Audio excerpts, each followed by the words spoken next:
So if you've ever gone to buy a TV that isn't from LG, Samsung, or Sony, you may have seen some comments suggesting that the longevity of those TVs is gonna be next to nothing. And I've definitely seen these comments when it comes to Hisense TVs. And look guys, as a TV/monitor reviewer, I typically don't hang on to really any display more than a couple of months. But because, disclaimer, last year, Hisense was nice enough to actually let me keep the Hisense 98UX, which is absolutely insane. Well, I've actually been able to do a long-term review on this TV, and that's exactly what we're going to talk about today. But if you think I'm going to sweep things under the rug, no, that is not what I'm going to be doing. If I see things that bother me, I will definitely tell you. Now, let me tell you this right up front. The 98UX, while it is an incredible TV, is definitely not perfect. And if you want to see a very in-depth review on all the things that are great and not so great about the Hisense 98UX, I'll have it somewhere on screen here so you can watch the full review, but I wanted to do an update on that review to let you guys know if my TV has completely fallen to pieces or if it's actually gotten better. And I'll just let you guys know, yes, it's gotten better. Now, the things that can't be fixed about it still aren't fixed here. And honestly, this goes for probably just about every mini LED that I've reviewed. If you put it in a very dark theater room and you pull up content that is near black, you're either gonna get shadow crushing or you're gonna see lifted shadow detail, and that's gonna lead to things such as extra blooming, or maybe you're just gonna see things that should be black that aren't quite black, etc. And that was definitely an issue on the 98UX, and no firmware updates have been able to address this. I think this is simply a hardware issue at this point in time. They could potentially solve it by crushing the shadow detail. They've chosen not to do that. I've relayed my feedback to them on this point, asking for a more aggressive local dimming option to try and keep black black. They decided not to do that. They explained to me they would prefer not to. They'd prefer to have the extra detail and better viewing angles that could suffer if they chose to try and fix this issue. So yes, they have not been able to address everything. If you put it in a dark room, you will see blooming, as well as you might see the backlight kind of turning on all the time, just a little tiny bit, even when large sections of the screen should be full black. And again, this is not exclusive to Hisense, but that issue does remain. So I wanted to get that out there to tell you guys that main problem that I had with the TV, it's still there. It's not fixed. However, no, the TV has not fallen apart. No, it hasn't developed any issues. And yes, my experience since last year has actually not only been great the whole time, but gotten better, because they did actually address one of the other main issues I had with the 98UX to an extent. So when I got this TV, one of my main issues was the motion interpolation on streamed content specifically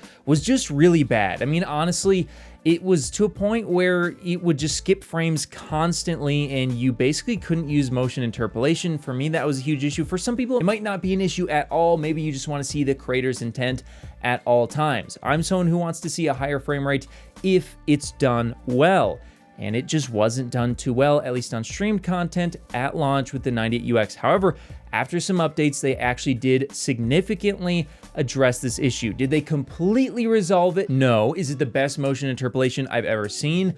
No. However, it is actually, I'd say, up there with some of the better ones that I've reviewed at this point. There were, I think, 2 or 3 different updates that did, at least 2 of them, I think, make a significant change to the motion interpolation, and now it can actually get rid of some of that judder, that stutter, those dropped frames, and some of the, slow moving content looking just very, very bad. It has addressed that quite a bit. You can go ahead, and I've been able to get good success up to about like a 6 out of 10 on the de-judder setting.